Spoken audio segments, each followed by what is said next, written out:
사도행전 10장 1절과 2절 다 찾았으면 우리 두 구절이니까 같이 한 목소리로 읽을까요?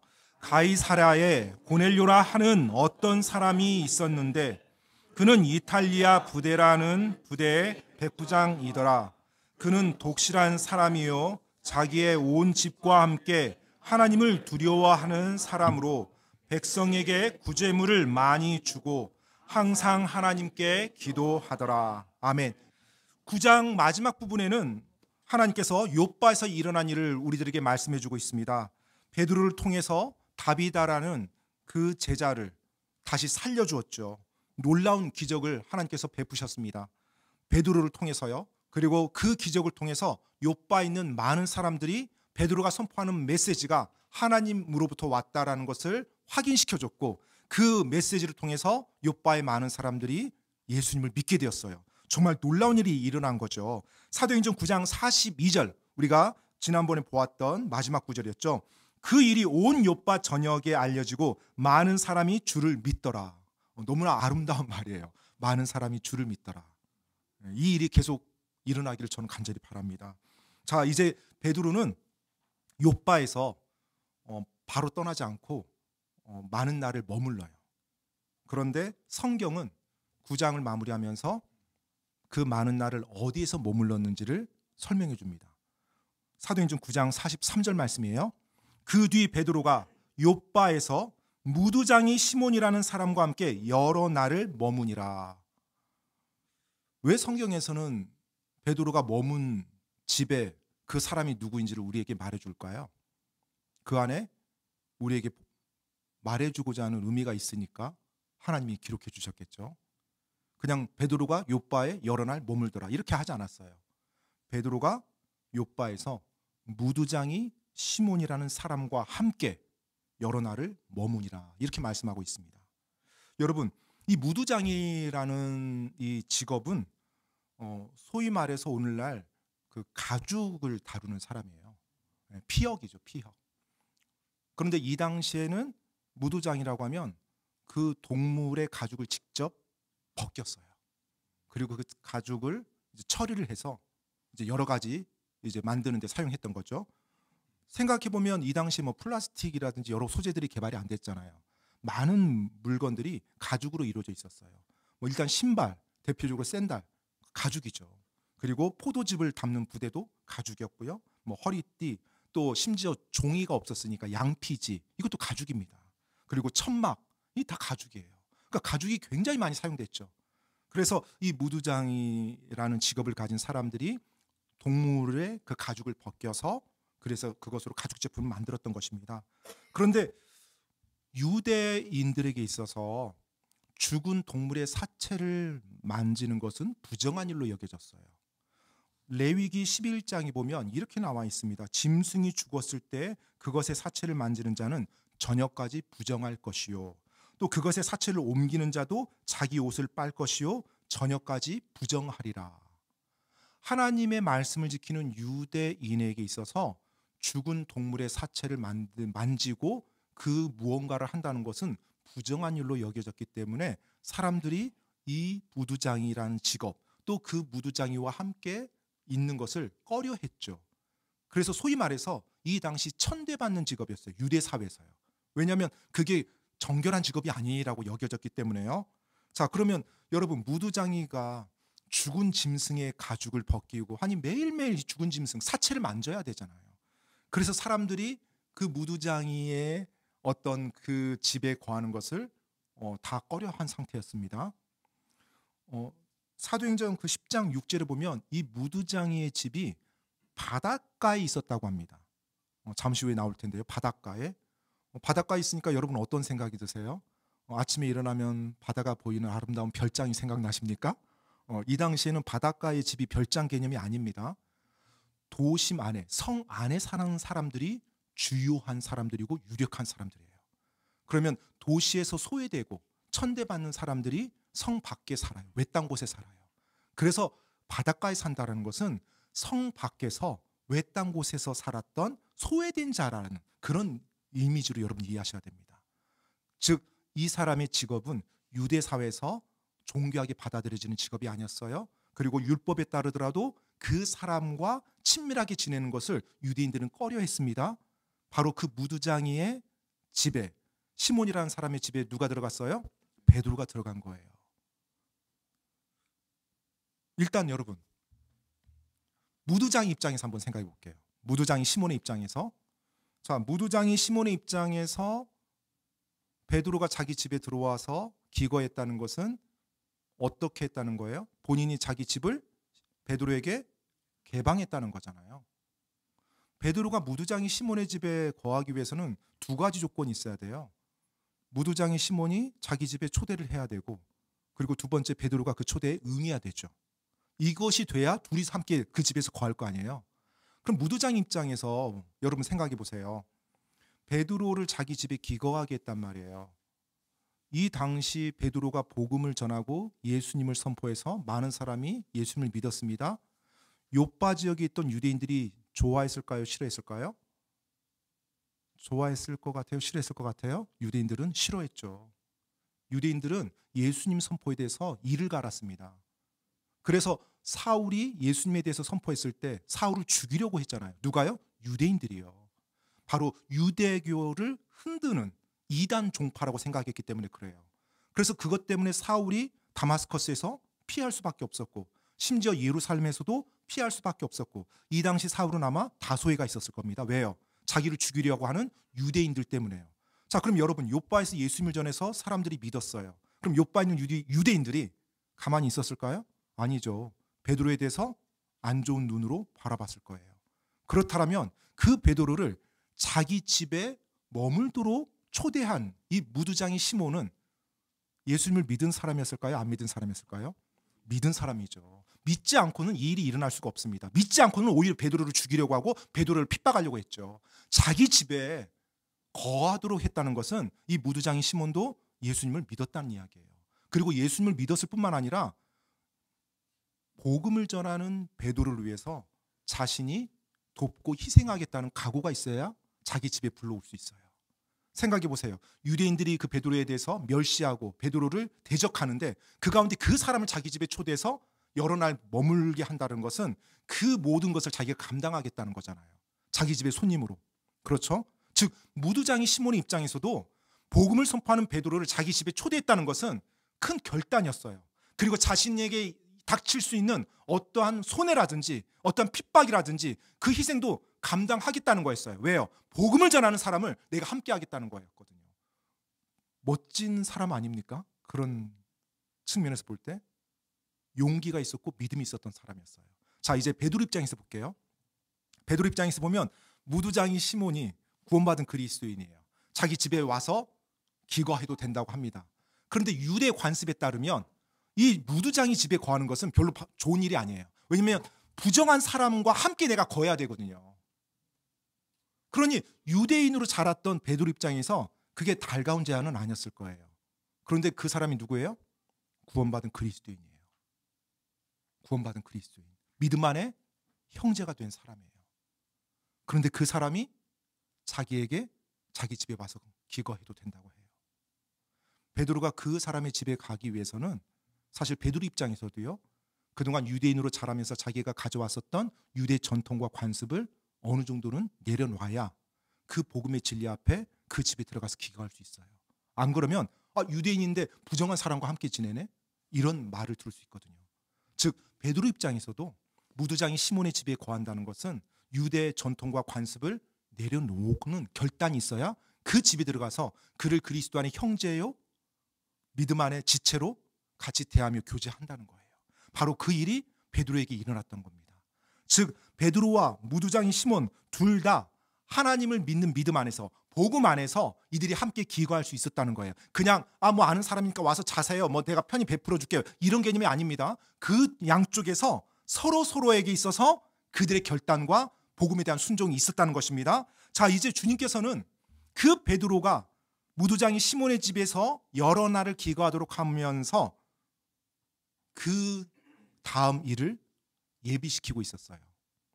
그 다음 일이 어떤 일이냐면 바로 이방인에게 복음을 전하는 일이었어요. 사도행전 10장까지 왔을 때 이 시점이 예수님이 승천하시고 나서 적게는 7년, 많게는 10년 정도 지난 세월입니다. 하루 이틀이 아니에요. 거의 한 7년에서 10년 지난 시점이에요. 그런데 이 시점까지 예수님의 제자, 즉 사도들은, 그리고 많은 예수님을 믿었던 유대 그리스도인들은 이방인들에게 복음을 전하지 않았어요. 분명 예수님께서는 승천하시면서 뭐라고 말했어요? 유대와 사마리아와 땅의 끝지역까지 가서 복음을 전하라고 했단 말이에요. 그 말을 승천하시는 예수님께 직접 들었어요. 그런데 그들은 땅의 끝까지 안 가요. 땅 끝까지 가서 유대인들만 찾을 사람들이에요. 이방인에게 안 가는 거예요. 지금 7년에서 10년이라는 세월이 지났음에도 불구하고 이들은 안 가요. 왜 안 가요? 그들의 전통과 관습 때문에 그래요. 이방인들하고는 상종도 해서는 안 되는 거예요. 이방인들은 개 취급했어요. 자신들은 하나님의 선민이에요. 그 전통과 관습에 매여 있어서 복음을 전하지는 않았던 거예요. 지금 하나님께서 그걸 깨뜨리는 겁니다. 그것이 깨지지 않고서는 하나님의 복음이 선포될 수 없고 하나님의 말씀이 올바르게 전해질 수가 없어요. 그래서 하나님이 지금 그 일을 하시는 거예요. 그 전초 단계로 베드로를 움직이시는 겁니다. 지금 베드로가 요빠에 오고 이제 장차 가이사라로 가는데 이 모든 것이 우연히 일어나는 일이 아닙니다. 하나님의 섭리 가운데서 하나씩 하나씩 놀랍게 지금 일어나고 있는 거예요. 그래서 하나님이 그 일을 이루기 위해서 베드로를 먼저 무두장이 시몬의 집에서 예비시켜요. 그리고 이제 이방인에게 가도록 하는데 그냥 가지 않습니다. 하나님이 그 일을 위해서 놀라운 기적을 베드로에게 또 보여주세요. 여러분, 우리 나라에서도 처음에 기독교가 들어왔을 때 구한말, 우리나라 사람들의 그 전통과 관습으로 인해서 많은 어려움이 있었다는 거 아십니까? 아마 지금 이 베드로가 이방인에게 복음 전하는 게 그게 뭐가 대수야? 그냥 전하면 되는 거 아니야? 이렇게 생각할 수 있는데요. 이게 그런 문제가 전혀 아니에요.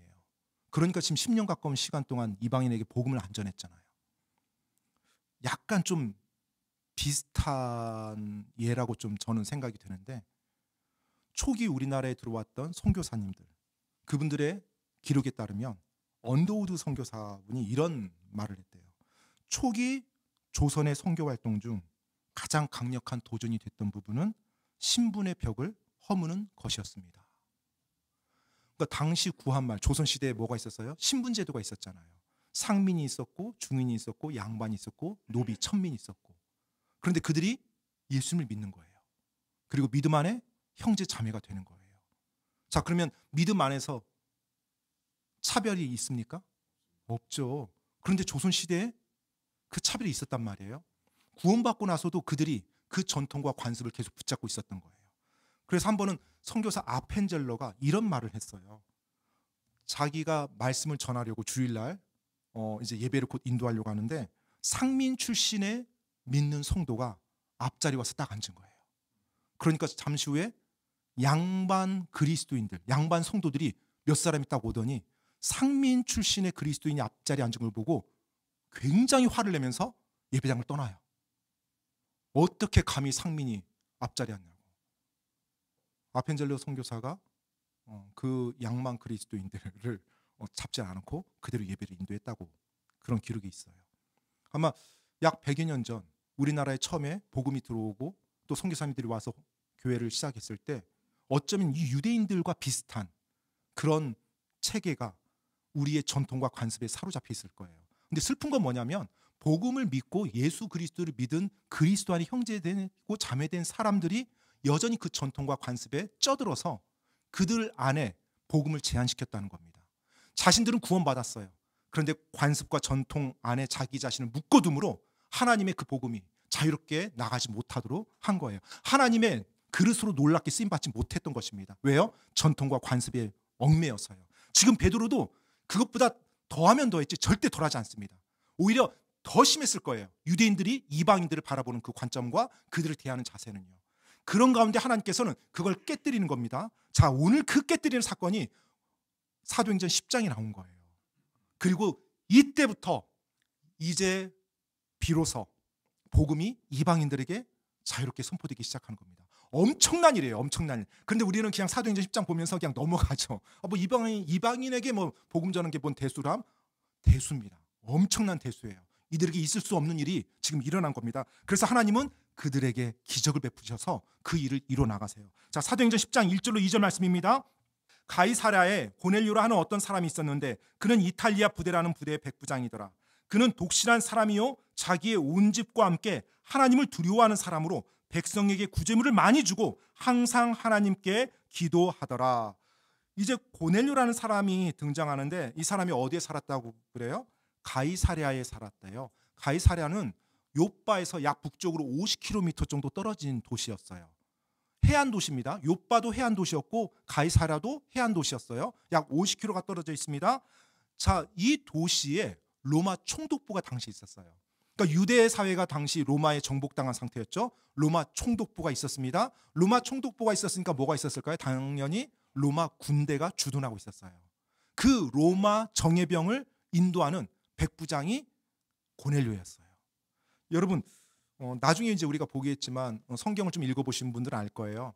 사도 바울이 나중에 왕들 앞에서 증언하죠. 예수님에 대해서, 그리고 자기의 믿음에 대해서 벨릭스 총독 아그리파 왕 앞에서 증언합니다. 그 증언했던 장소 도시가 가이사랴예요. 가이사랴. 예루살렘이 아닙니다.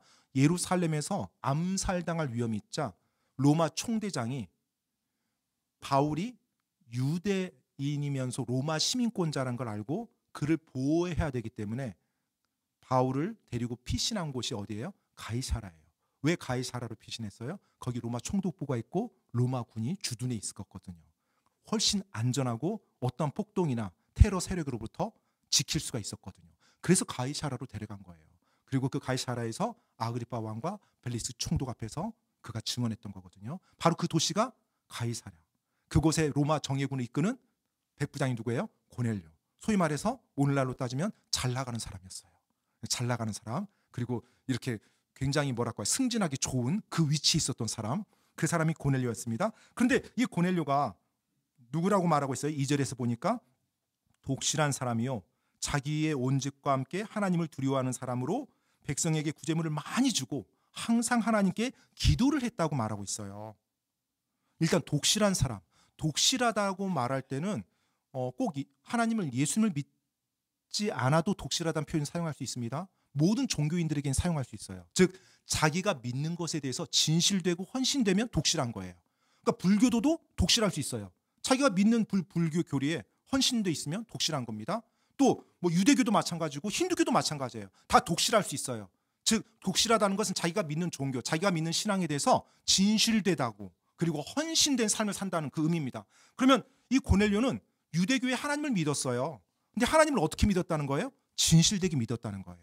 진실되게 믿으면서 그 하나님께 기도도 하고 하나님 앞에서 올바르게 살려고 많은 구제를 했다는 것입니다. 이 사람이 고넬료였어요. 여러분, 이 고넬료를 보게 되면 일단 기본적으로 성경에서 말해주고 있는 것이 위선자는 아니었어요. 위선자는 비록 그가 예수님을 모르고 유대교의 하나님을 믿긴 믿었지만 진실되게 하나님을 찾은 사람이라는 건 우리가 알 수 있습니다. 많은 사람들에게 이 사도행전 10장 2절 말씀을 읽어주면서 제가 가끔 묻습니다. 이 고넬료라는 사람 죽으면 천국 갈까요? 못 갈까요? 그러면 많은 사람이 천국 갈 수 있을 거라고 대답을 해줘요. 왜요? 하나님을 두려워하고 많은 구제를 하고 그리고 항상 하나님께 기도까지 했는데 천국을 못 가요? 고넬료는 지금 천국까지 못 합니다. 혹시 만약에 지금 제가 말씀드린 이 부분이 이해가 되지 않는다면 오늘 예배 끝나고 꼭 저에게 오시기 바랍니다. 정말로요. 천국 가셔야 되거든요. 고넬료는 지금 굉장히 착하고 선한 사람인데 지옥을 향해서 가고 있는 가련한 사람이었어요. 독실하고 신앙심이 있었던 좋은 사람이었어요. 하지만 지옥을 향해 걸어가고 있었던 사람입니다.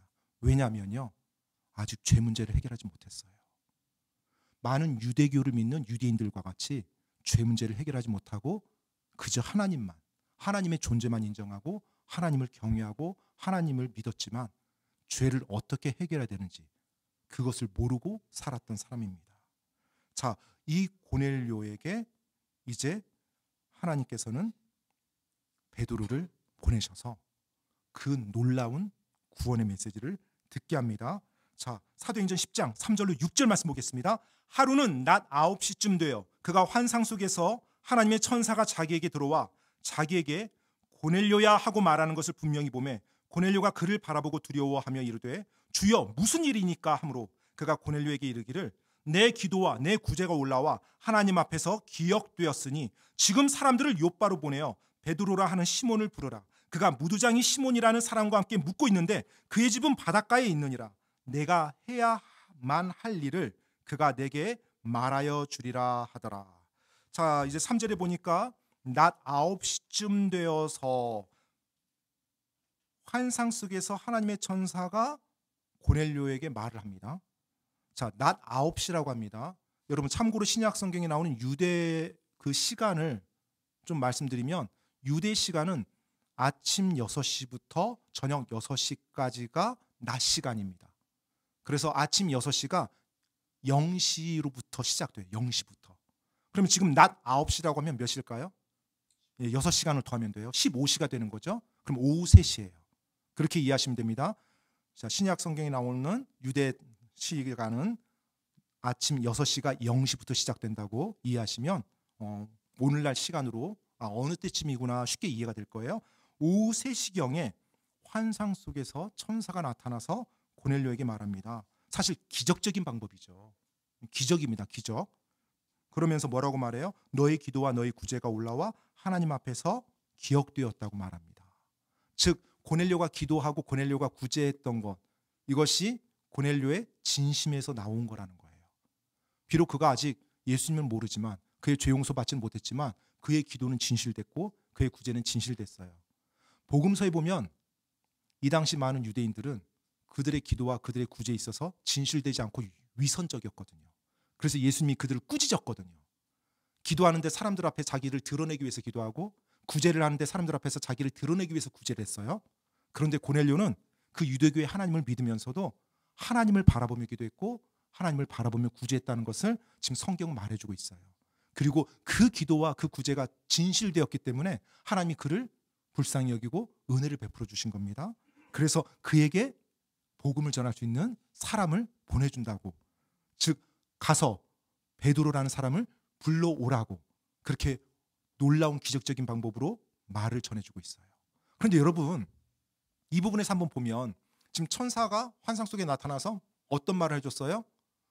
요바라는 곳에, 즉 50km 떨어진 그 도시에 가서 무두장이 시몬이라는 집을 찾아서 그곳에 거하는 베드로를 불러와라.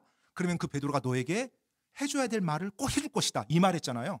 베드로가 해줘야 될 말이 뭐예요? 복음이죠. 그러면 천사가 어차피 나타난 김에 그냥 복음 말해주면 안 될까요? 그러잖아요. 어차피 왜 베드로한테 가서 그냥 찾아서 힘들게 고생 좀 해라. 복음은 뭐 복음 들리면 이 정도 고생을 해야지. 이런 개념인가요? 그거 아니잖아요. 그렇죠. 그냥 예수님에 대한 복음을 천사가 쫙 말해주면 하고 이렇게 믿으면 되는데 왜 그러지 않았을까요? 네, 여러분 우리가 한 가지 알아야 될 게 있어요. 사람에게 복음을 전하는 것은 하나님이 사람에게 준 특권입니다. 그 천사도 복음을 전하지 못해요.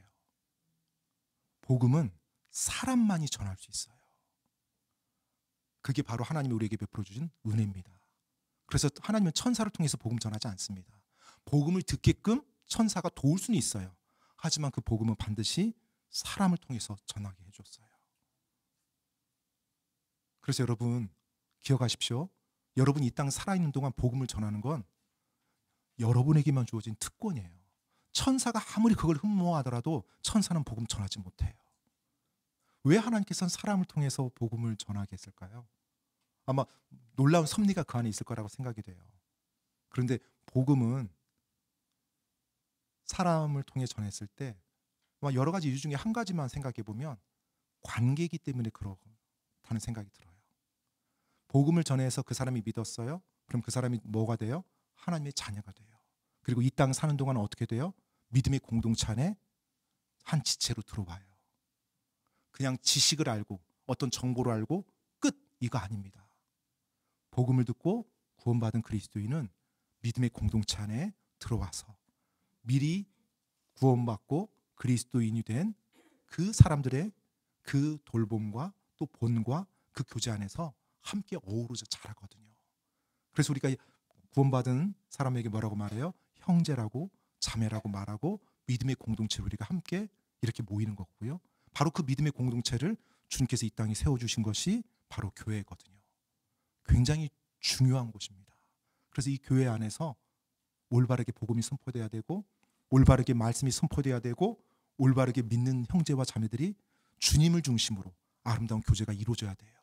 그걸 통해서 우리가 이 땅에서 견고하게 영적으로 성장하고 예수님을 닮아갈 수 있거든요. 주님은 기억하십시오. 복음을 우리 사람이 전하게 해주셨지 천사를 사용하지 않았다는 거. 그리고 사람에게 명령했지 천사에게 복음 전하라고 명령한 적 없습니다. 나중에 요한계시록에 보면 천사가 전할 때가 있어요. 그런데 그때는 이 땅에 구원받은 자가 없을 때예요. 휴거됐을 때. 그때는 천사가 공중을 다니면서 복음을 전해요. 계시록에. 하지만 그 전에는 우리 사람에게만 하나님이 허락한 특권입니다. 특권. 그래서 여러분 혹시 여러분 곁에 복음을 듣지 못한 그리고 아직 천국에 대한 소망이 없는 분이 있다라면 언젠가 어디선가 듣겠지 이렇게 생각하면 안 돼요. 천사가 나타나서 그 사람에게 복음 절대 전하지 않습니다. 어쩌면 하나님이 그 사람 곁에 여러분을 두신 이유는 그 사람에게 여러분이 하나님 앞에 기도하며 언젠가 여러분이 복음을 전할 수 있는 기회를 허락하기 위해 있도록 한 거일 수 있어요. 여러분 복음으로 영원한 생명과 죽음이 나뉩니다. 복음으로 여러분의 사랑하는 사람을 여러분이 영원토록 볼 수도 있고 영원토록 보지 못할 수도 있어요. 목사로서 가장 가슴 아픈 일이 몇 가지가 있는데 그 중에 한 가지가 구원받지 못한 사랑하는 가족의 장례식에 가는 거예요. 이제 영원히 못 보거든요. 무슨 말로 위로해 줘야 될지. 만약에 하나님께서 여러분 곁에 아직 구원받지 않은 누군가 가족이 될 수 있고 또 친한 친구가 될 수 있고 그렇다면 천사 보내지 않습니다. 어쩌면 그것 때문에 여러분을 그 사람 곁에서 같이 살도록 허락했을 수 있어요. 그리고 그것이 여러분에게 주어진 특권이고요. 그 특권을 여러분이 온전히 순종했을 때 하나님은 특권임에도 불구하고 상급까지 주신다고 했어요. 얼마나 놀라운 하나님이세요. 상급까지 주세요. 특권 자체로 끝나는 것이 아니라 바로 하나님께서 여러분에게 허락한 그 특권을 여러분이 호흡이 있을 때 누리시기 바랍니다. 이 땅을 떠나면 우리에게도 그 특권은 사라져요. 사라집니다. 바로 하나님은 베드로를 보내사 고넬료에게 그 복음을 전하도록 역사하시면서 고넬료에게 기적적인 방법으로 그 사실을 보여줍니다. 자, 사도행전 10장 7절로 9절 말씀입니다. 7절로 9절.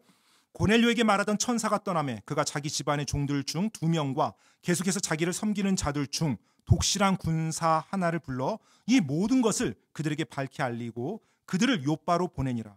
이튿날 그들이 계속 길을 가서 그 도시에 가까이 이르렀을 때 베드로는 기도하려고 6시쯤 지붕에 올라가. 자, 베드로가 기도하려고 몇 시에 올라갔다고 그래요? 6시. 자, 6시면 이제 오늘날은 몇 시일까요? 12시 정도 되죠. 6시간 더하면 되니까 12시. 그러니까 점심시간이에요. 점심시간 정도에 기도하려고 지붕에 올라갔어요. 그러니까 이 당시 지붕은 여러분 우리나라 그 양옥집 생각하면 됩니다. 양옥집. 그냥 일반 지붕처럼 이렇게 되는 게 아니라 거기 막 지붕 타고 막 올라가는 게 아니라 양옥집 옥상이라고 생각하시면 돼요. 다만 이 당시에는 이제 콘크리트 같은 게 없었으니까 흙이라든지 돌이라든지 뭐 나무 가지라든지 그런 걸로 이제 만들어 놨어요. 그래서 옥상에 올라가서 때때로 거기서 쉬기도 하고 사람들이 모이기도 하고 그리고 말리기도 하고 널기도 하고 이런 장소였습니다. 자, 그곳에 베드로가 올라간 거예요. 정오입니다. 12시 정도. 그런데 베드로가 이제 그러고 있을 때 누가 와요? 바로 고넬료가 보낸 사람이 옵니다. 고넬료가 자기 집의 종 2사람과 자기를 계속해서 섬겼던 독실한 군사 1명을 불러서 그들을 보내요. 몇 명이에요? 3사람을 보냅니다. 3사람. 저는 이 부분을 읽으면서 고넬료에게 가장 마음에 들었던 그 부분 중에 하나가 고넬료에게 말하던 천사가 떠남에 그 다음에 고넬료가 바로 사람을 보내요. 떠남에 바로 보냅니다. 고넬료가 하루 이틀쯤 생각하고 고민해보고 기도해보고 안 했어요. 하나님의 말씀이 확실하다는 걸 그가 깨달았을 때 지체하지 않고 순종합니다. 왜요? 고넬료 본인도 장교거든요. 순종이라는 게 뭔지 아는 사람이죠. 순종은 자기가 원하든 원치 않든 바로 따르는 게 순종이고요. 순종은 바로 그 말을 들었을 때, 명령을 들었을 때 따르는 것이 순종이에요. 지체하는 순종은 여러분 불순종에 해당됩니다. 상관이 어디에 가라고 했는데 제가 지금 2시간 동안 제 할 일 좀 하고 가겠습니다. 이건 불순종이죠. 네, 그렇죠. 네, 그건 완전히 난리 날 일이죠. 마찬가지예요. 고넬료는 주님으로부터 천사를 통해 말씀을 들었을 때 바로 그것에 지체 없이 순종하는 모습을 보이고 있어요. 이것이 고넬료가 어떤 사람이구나라는 것을 좀 보여줘요. 참 멋진 사람이다. 이런 생각이 좀 들었어요. 하나님의 말씀에 대해서 그렇게 순종하는 것이 그의 성품이 되었던 사람. 그리고 이제 세 사람을 보냅니다. 세 사람을 보내는데 지금 이들에게 고넬료가 모든 것을 밝히 알렸대요. 즉 자기가 하나님으로부터 들었던 그 사건에 대해서, 자기가 보았던 환상에 대해서 밝히 알렸다라면 아마 이 종들과 독실한 군사도 유대교의 하나님을 믿는 사람들이지 않았을까. 그러니까 이걸 밝히 알렸겠죠. 만약 그러지 않다면 이걸 밝히 알릴 필요도 없잖아요. 빨리 가서 명령만 내리면 되는데. 그러니까 그들에게 지금 이 산이 얼마나 중요하고 시급한 산인지를 말해줬던 것 같아요. 그리고 이 세 사람이 떠납니다. 그런데 이 세 사람이 베드로를 이제 부르러 갈 때 그 일이 얼마나 시급하고 중요한 건지를 알았던 것 같아요. 왜냐하면 언제 이들이 도착해요? 9절에 보니까 이튿날 도착해요. 그러면 욥바에서 가이사랴까지 얼마 만에 갔다는 거예요? 하루가 사실 24시간 채 안 걸린 거예요. 아까 거리가 어느 정도라고요? 50km. 물론 이제 젊은 종들이고 좀 군사라서 아주 특수한 훈련을 받은 사람일 수는 있겠지만 이거 걷기 쉽지 않거든요. 어쩌면 뭐 노새나 나귀를 데리고 갔을 수는 있겠지만 여하튼 이들은 그냥 갔다 오겠습니다 하고 여유 부리면서 가지 않았어요. 바로 갔어요. 바로.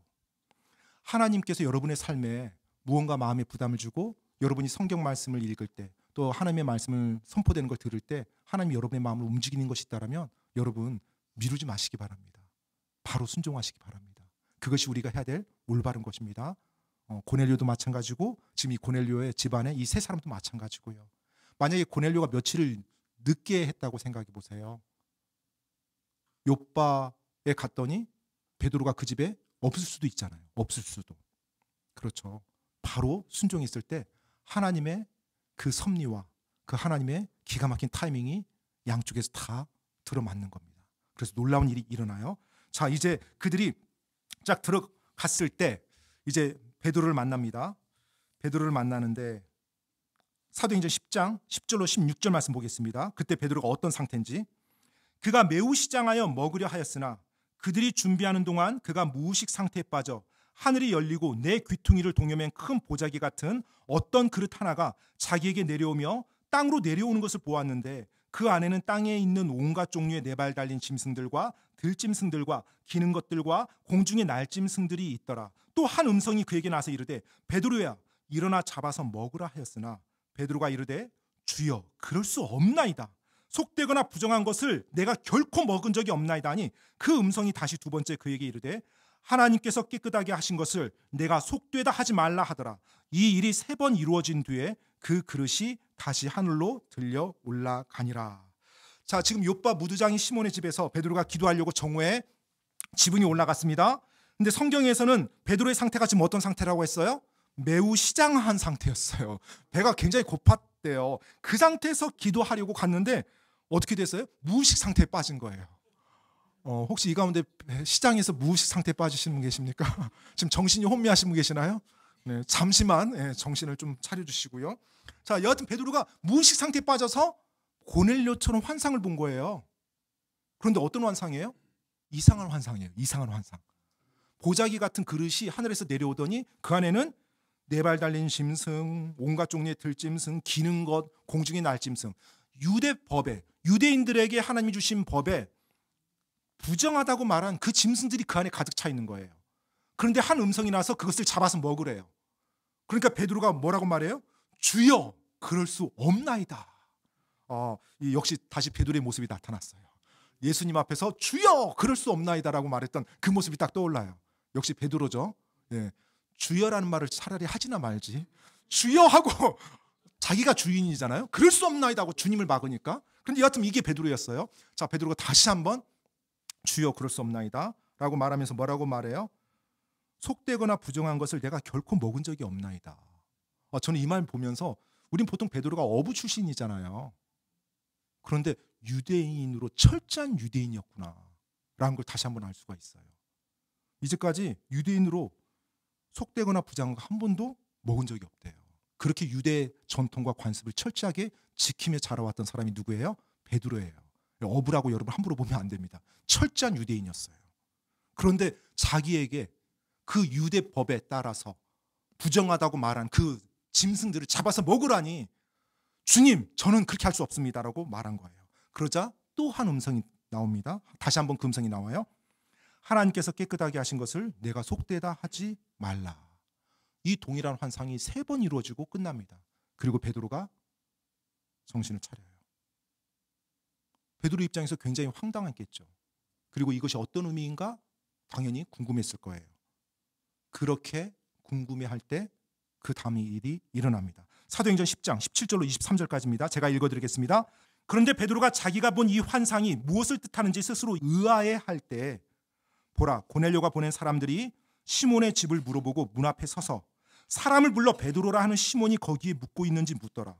베드로가 그 환상에 대하여 생각할 때 성령께서 그에게 이르시되 보라, 세 사람이 너를 찾고 있으니 그러므로 일어나서 내려가 아무것도 의심하지 말고 그들과 함께 가라. 내가 그들을 보내었느니라 하시니라. 그때 베드로가 고넬료가 자기에게 보낸 사람들에게 내려가 이르되 보라, 내가 곧 너희가 찾는 사람인데 너희가 온 까닭은 무엇이냐 하니 그들이 이르되 백부장 고넬료는 의로운 사람이요 하나님을 두려워하는 사람으로 유대인들의 온 민족 가운데서 좋은 평판을 얻고 있는데 그가 하나님으로부터 거룩한 천사편에 경고를 받고 사람을 보내어 당신을 자기 집으로 초청해서 당신의 말씀들을 들으려 하나이다 하매 그때 베드로가 그들을 불러들여 묻게 하고 이튿날 그들과 함께 떠나니 요빠 출신의 어떤 형제들도 그와 함께 가니라. 아멘.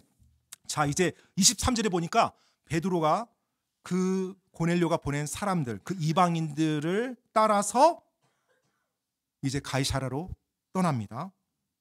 그런데 여러분, 지금 제가 이제 이 내용 자체를 쭉 읽으면서 뭐 이야기처럼 서술이 돼 있어서 특별히 설명할 건 없는데 이 고넬료가 보낸 사람들이 베드로에게 뭐라고 말을 해요? 와서 이제 고넬료, 자기 주인 백부장 고넬료에 대해서 설명해 줍니다.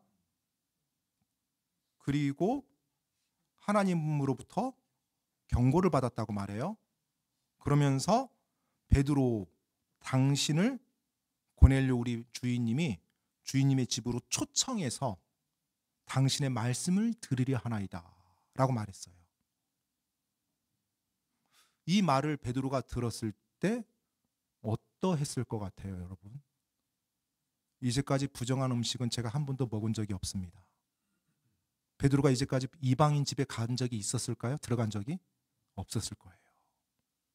그들하고는 상종도 하지 않고 그들은 부정한 존재들이고 이 땅에서 감히 내가? 그런데 지금 어떤 일이 일어나요? 그 이방인이 자기를 이방인 집으로 초청한 거예요. 그리고 하나님이 지금 베드로 당신께 한 말을 우리에게 들려주소서 한 겁니다. 그러면 지금 베드로는 또 무엇을 극복해야 돼요? 유대인의 전통과 관습을 자기가 이겨나가야 돼요.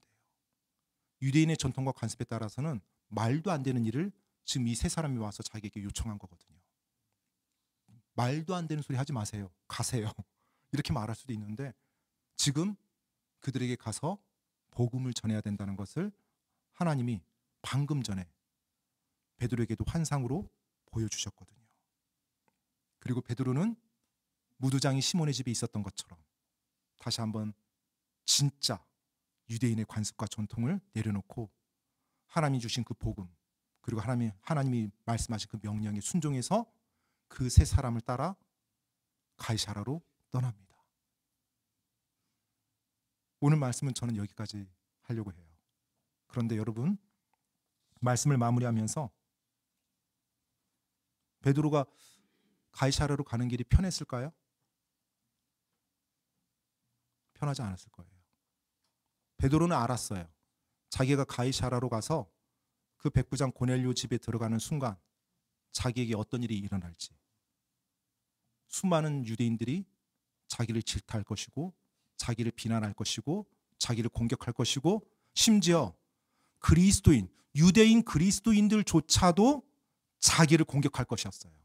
왜요? 자기도 지금 그렇게 생각해 왔었거든요. 지난 10년 동안 예수님을 믿고 구원받은 하나님의 사람으로서, 그리고 예수님의 제자로서, 예수님의 사도로서 자기조차 이런 생각하고 있었거든요. 그러니 자기가 지금 이방인의 집에 들어간다면 자기 동료들이 자기에게 뭐라고 말할지 뻔히 알았어요. 사도행전 11장, 그 다음 장이죠. 11장 2절과 3절에 보면 그 내용이 아주 정확히 나옵니다. 제가 한번 읽어드리겠습니다. 베드로가 예루살렘으로 올라갔을 때 할례자들에 속한 자들이 그와 다투며 이르되 내가 할례받지 않은 사람들에게 들어가 그들과 함께 먹었도다 하니, 자, 나중에 베드로가 가이사랴에 가서 그 고넬료에게 복음을 전합니다. 고넬료와 고넬료의 그 집안에 있었던 모든 사람이 복음을 듣고 예수님을 믿는 놀라운 일이 일어났어요. 엄청나게 기쁜 일이고 놀라운 일입니다. 기적적인 일이었어요. 이방인에게도 성령님이 역사했던 놀라운 일이 일어난 거예요. 자, 그 사건이 예루살렘에 있었던 믿는 그리스도인들, 유대인들에게 들어갔어요. 그러면 믿는 그리스도인들이 기뻐해야 돼요? 화내야 돼요? 기뻐해야 되죠. 그런데 어떻게 하고 있어요? 화를 내고 있는 거예요. 지금 그들에게는 이방인들이 구원받았다는 그 놀라운 소식이 들어오지 않아요. 뭐만 들어와요? 어떻게 유대인으로서 이방인 집에 들어갔냐고 베드로를 탓하는 것만 들어온 거예요. 그들 모두가 예수님을 믿고 구원받은 사람들이었지만 유대인의 전통과 관습에 쩔어서 그 안에 살았던 모습이었던 거예요. 하나님이 그걸 깨뜨리고자 기적을 베푸셨고 하나님이 강권적으로 역사해서 이방인에게 복음이 선포되게 했던 것입니다. 혹시 오늘날 우리가 살아가고 있을 때 지금 우리는 구한말처럼 신분제도가 없습니다. 우리에게는 이런 게 없어요. 이렇게 생각할지 모르겠지만 여러분 안에도 혹시 여러분이 지금까지 살아오면서 전통과 관습과 이 세상의 통념 속에서 살아오고 있는 부분은 없지 않은지요. 한번 돌아보시기 바랍니다. 복음이 내 삶의 맨 첫 번째 와서 모든 벽을 허물어야 되는데 내 안에 그걸 전부 다 벽을 세워놨어요. 혹시 물질 지상주의인가요? 예수 믿고 구원받았지만 여전히 돈이 장땡이라는 생각이요. 학력 지상주의인가요? 높은 교육받고 그래야 사람 대우받는다?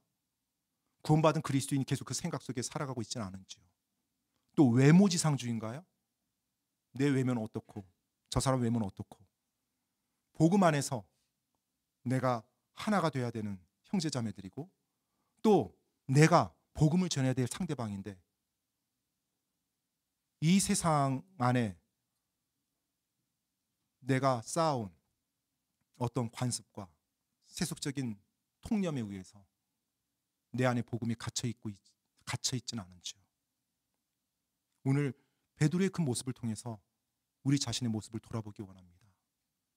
베드로가 가이사랴까지 50km 되는 그 길을 갈 때 분명 그의 마음 편하지는 않았을 거예요. 왜냐하면 그 일이 장차 어떤 후폭풍을 몰고 올지를 베드로는 알았으니까요. 하지만 베드로는 확신에 차 있었어요. 어떤 확신이요? 자신이 지금 하나님의 말씀에 순종하며 가고 있다는 것. 하루 길이 넘는 그 길을 걸어가는 베드로. 여러분, 그 길을 걸어갈 때 그 베드로를 본 주님은 어떠했을 것 같습니까? 기뻤을 거예요. 기뻤을 거예요. 드디어 베드로가 그 전통과 관습을 초월해서 내 말에 순종해서 복음을 들고 가는구나. 그 베드로가 걸었던 그 한 걸음 한 걸음, 하루길이 넘는 그 거리는 하나님을 향한 그의 경배 시간이었어요. 한 걸음 한 걸음 가이사랴를 향해서 내디딜 때마다 그는 하나님께 순종하는 자신의 경배를 보이는 경배였던 거예요. 얼마나 그 경배가 아름다웠을까요? 그리고 가이사랴로 가는 그 걸음이 얼마나 하나님은 기뻤을까요? 오늘날도 역시 마찬가지입니다. 여러분, 혹시 나를 사로잡고 있는 어떤 전통과 관습과 사회적인 통념과 세속적인 사고들이 있습니까? 그것 때문에 나의 복음이 제한되고 하나님 나를 사용하는데 제한이 됩니까? 그렇다면 여러분 내려놔야 됩니다. 내 삶에서 복음이 가장 첫 번째로 와야 돼요. 혹시 내가 미워서 복음을 전할 수 없는 사람이 있습니까? 저 사람 꼴 보기 싫어서 나는 복음 못 전해 그런 사람이 있습니까? 그렇다면 그거 내려놔야 됩니다. 저 사람은 나랑 신분 차이가 나서 내가 복음을 감히 못 전해 그런 사람이 있습니까? 저 사람은 나랑 뭔가 달라서 내가 복음을 못 전해 그런 사람이 있습니까? 그렇다면 그 벽이 허물어져야 됩니다. 복음은 모든 벽을 다 뚫어버려요. 그리고 복음을 믿는 자들이 그 안에서 하나님 안에서 한 형제요 자매가 되게 만들어주는 것입니다. 그 복음이 우리 안에서 첫 번째로 와 있어야 됩니다. 베드로의 그 걸음이 하나님이 보실 때 아름다운 경배의 모습이었던 것처럼 오늘날 그 복음 안에서 걷는 하루하루 삶의 그 걸음이 역시 하나님 앞에서 여러분과 저의 경배의 모습이 되길 바랍니다. 그래서 여러분의 일상의 그 삶이 주님 앞에 드려지는 아름다운 경배가 되기를 간절히 기도합니다. 시간 기도하고 마치겠습니다.